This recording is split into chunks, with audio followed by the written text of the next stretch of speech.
کراچی کے علاقے کلفٹن میں آبادی کے بیچ بنا ڈی ایم سی کا پارک سرکاری گاڑیوں کا قبرستان بنا ہوا ہے، جہاں 250 سے زائد کارآمد اور ناکارہ سرکاری گاڑیاں کھلے آسمان تلے کھڑی گل سڑ رہی ہیں۔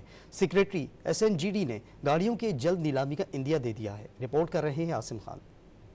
کلفٹن میں سیر و تفریح کے لیے بنایا گیا پارک بنا ہوا ہے سرکاری گاڑیوں کا قبرستان۔ پارک کی جگہ پر سرکاری محکموں سے ناکارہ قرار دی گئی سینکڑوں گاڑیاں کھلے آسمان تلے پڑی گل سڑ رہی ہیں۔ 660 cc سے 2000 cc کی گاڑیوں کے لیے پارک میں 3 شفٹوں میں چوکیدار تعینات ہیں۔ یہاں پہ یہ DMC پارک ہے اور یہ SNGD سندھ گورنمنٹ کی گاڑیاں رکھی ہوئی ہیں، اس پہ چوکیداری میری آتی جاتی رہتی ہیں۔ کچھ افسروں کو الارٹ ہوتی ہیں تو یہاں سے چلی جاتی ہیں، کچھ جو ناکارہ ہو جاتی ہیں وہ کھڑی کر دیتے۔ سیکریٹری SNGD محمد علی کھوسو کا موقف ہے کہ مختلف سرکاری محکموں میں ناکارہ قرار دی گئی یہ وہ گاڑیاں ہیں جن کا جلد آکشن متوقع ہے۔ کوئی اور محفوظ جگہ نہ ہونے کی وجہ سے سالوں سے اسی جگہ گاڑیوں کو رکھا گیا ہے۔ کیمرامین قاسم خان کے ساتھ عاصم خان، ڈان نیوز کراچی۔